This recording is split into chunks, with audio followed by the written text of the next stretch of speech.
सिंवा जी। एक बार अन्यान्नी म्लेच्छ अजीज खान ने द्वारकापुरी में आग लगा दी। तब रणछोड़ श्री द्वारकाधीश ने सांगण के पुत्र सिंवा को पुकारा।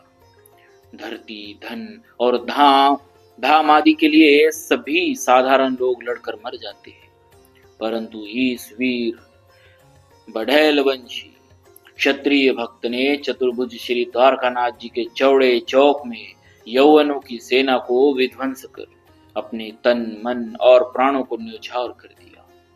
इस प्रकार राठौड़ वंशीय इस भक्त ने अपने बाहुबल से अपने पूर्वज चांद नाम को उजागर किया और नष्ट होती हुई द्वारकापुरी की तथा वहां के निवासियों की रक्षा की एवं उसे सदा के लिए सुरक्षित कर दिया। श्री सिंवा जी भीलों के राजा थे, परंतु स्वयं भील नहीं थे। वे राठौड़ क्षत्रिय थे। मारवाड़ राठौड़ राज्य की स्थापना करने वाले राव सिम्हाजी का तीसरा पुत्र अज था। उसने ओखा मंडल, शंखोद्धार द्वारका के निकट एक प्रदेश पर अधिकार कर वहां अपना राज्य स्थापित किया। अज के वंशज बाढ़ैल राठौड़ है, जो अब भी वहां है। श्री सिंवा जी उन्हीं के वंश में उत्पन्न हुए।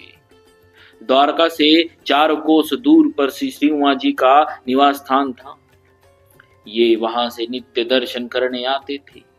दर्शन करना, प्रसाद लेना और परिक्रमा लगाना यह आपका नित्य नियम था। भगवान इन्हें प्रिय थे तथा ये भगवान को प्यारे थे। तभी तो संकट के समय भगवान ने इनका स्मरण किया। स्वाभाविक है कि संकट में प्रिय की याद आती है। जैसे अजामिल को संकट के समय अपने प्रिय पुत्र नारायण की याद आई, उसी को पुकारा। बादशाह के सेनापति अजीज खान का उद्देश्य था कि नगर को जलाकर मंदिर को तोड़ दे, हिंदू धर्म के केंद्र को नष्ट करके इस्लाम धर्म का केंद्र स्थापित कर दे, लोग भाग न सके।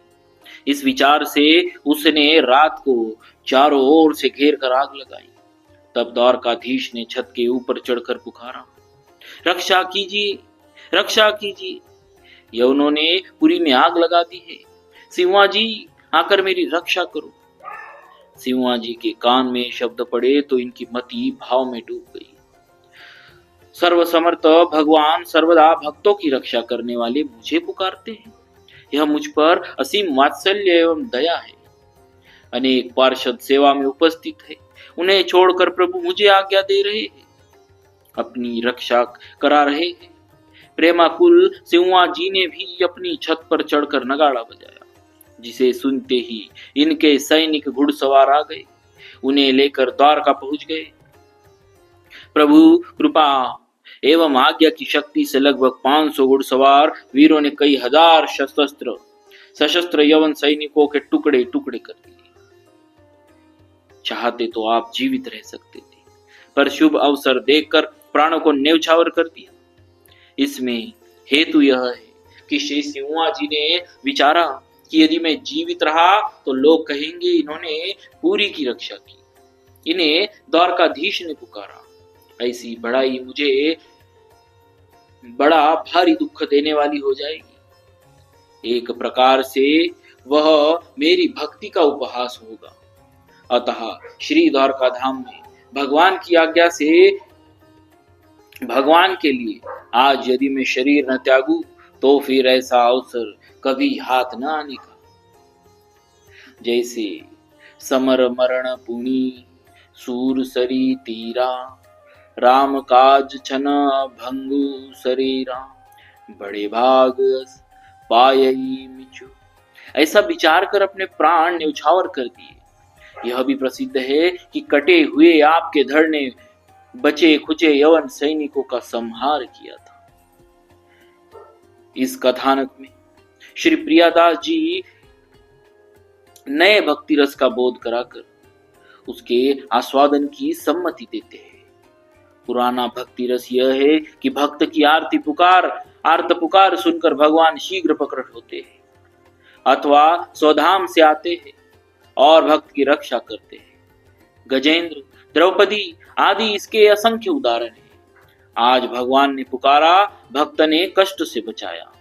यह नया रस है भक्तों को बढ़ाई देने के लिए तथा भक्त मेरे समान है यह प्रमाणित करने के लिए ही भगवान ने ऐसी लीला दिखाई। भक्तों, ऐसे भक्ति में रस से सराबोर थे हमारे श्री भक्तराज श्री सिम्हा जी महाराज। बोलिए भक्तराज श्री सिम्हा जी महाराज की जय। भक्तवत्सल भगवान की जय। श्री नारायण दास जी। श्री नारायण दास जी भक्तवर श्री अल्लाह जी के पौत्र थे।